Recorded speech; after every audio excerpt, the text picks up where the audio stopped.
During my wildest year studying abroad, I kept a little mute boy. He was perfect tall. Long legs. Long everything. The most entertaining thing was arguing with him when he signed. I closed my eyes, and it made him cry so hard. Then my family went bankrupt, and I went back home without saying goodbye. 3 years later, he was a rising star in business, and I was a rookie reporter. The little mute who couldn't speak a word now held forth eloquently, except he ignored every question I asked. Everyone whispered, why does CEO Huo seem to hate that reporter? But that night, Huo Zhao pinned me down. His eyes read, he pointed to his hearing aid. Now, every time you beg. I'll hear it clearly. Don't abandon me again. When I saw Huo Zhao on the interview list, I spat out my iced Americano all over my desk plant. My editor told me he had requested me by name. Had he never forgotten me? Wanted a reunion? Turns out reading too many romance novels rots your brain. At the interview, Huo Zhao wore a tailored suit, gold-rimmed glasses refined. Ascetic. He answered questions smoothly. Was this the same blushing boy who used to sign GTG, don't tease? When my turn came, he said next. I tried again. Next. He looked past me. The comments exploded. Why does CEO Huo hate that reporter? He got nothing. Back at the office, my boss wore into me. I swore I'd get an exclusive. My co-worker whispered, asking what bloody feud I had with him. I sighed. I used to keep him. But even if you were his sugar mommy, now that he's successful after my family went bust, I left him with the little money I hadn't ghosted him. With a generous parting gift of $15.40. At his company, he emerged surrounded by executives. He saw me and looked away. I blocked his path. He ignored me. As he was about to leave, I shouted, "CEO, you wouldn't want your pass getting out, would you?"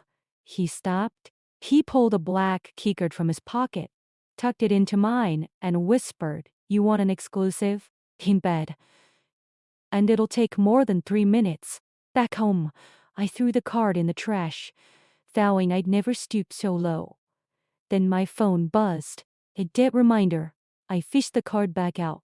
At the hotel, I ran into my old FR enemies.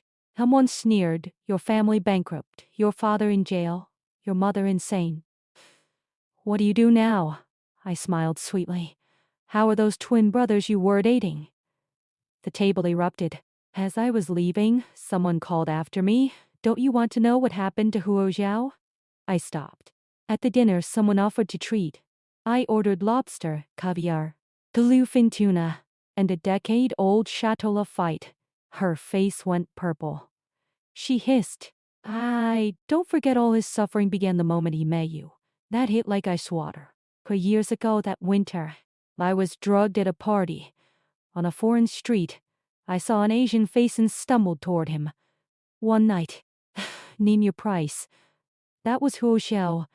My family was at the top of the world. Everyone expected me to marry a rich heir. Instead, I chose him, a mute nobody. I took him to parties, and he became a target. To protect him, I walked away from that whole world. I forgot.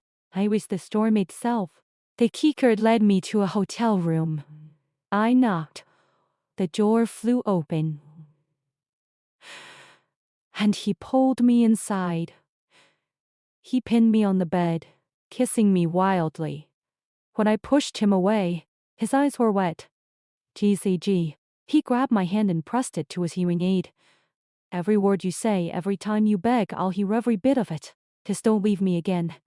My iron heart turned to mush. Next morning, a stack of cash sat beside me.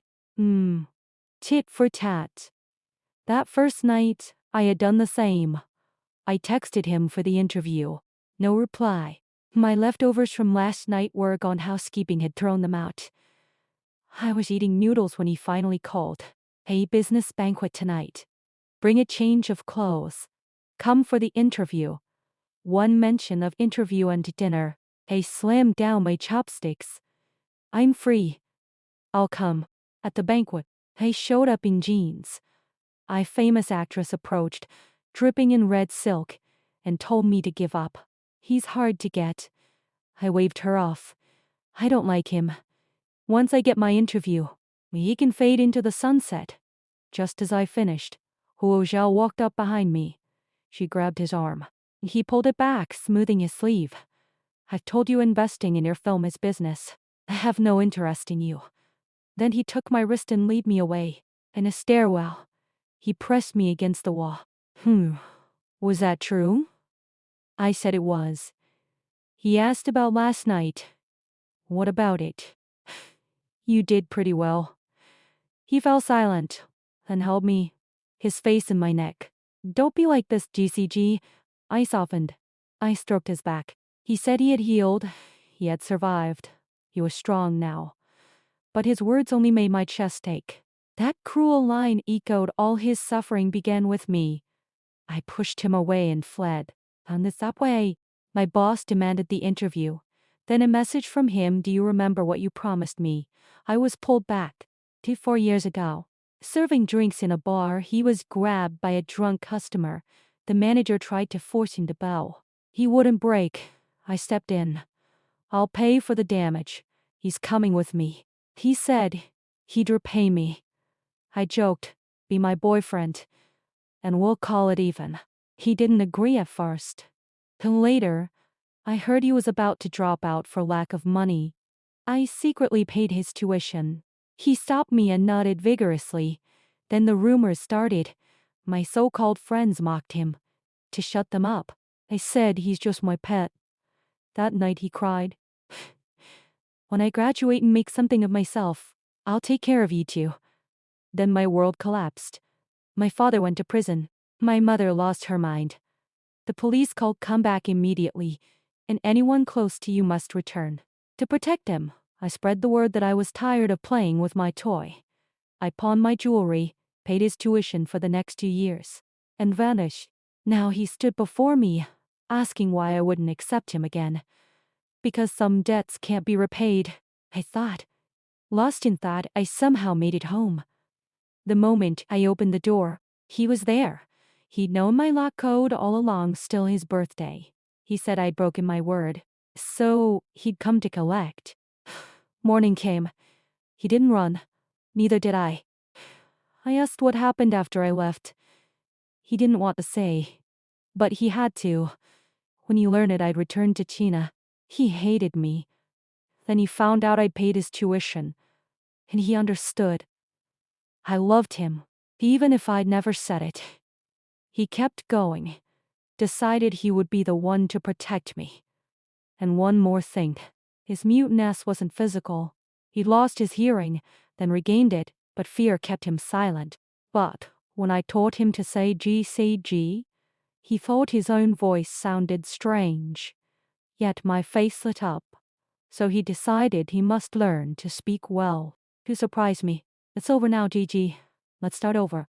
I murmured about the interview. Tomorrow my office, he said.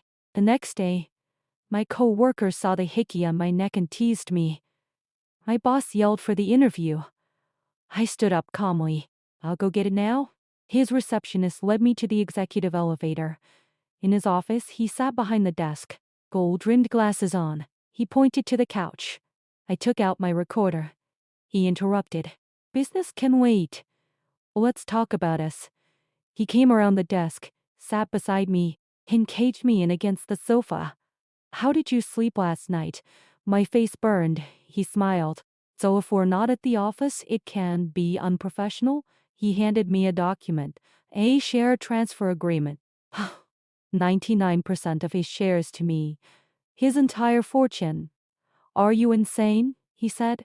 I promised, when I had the means, to take care of you like you took care of me. Everything I have is yours. He signed his name. Now it's my turn to keep you.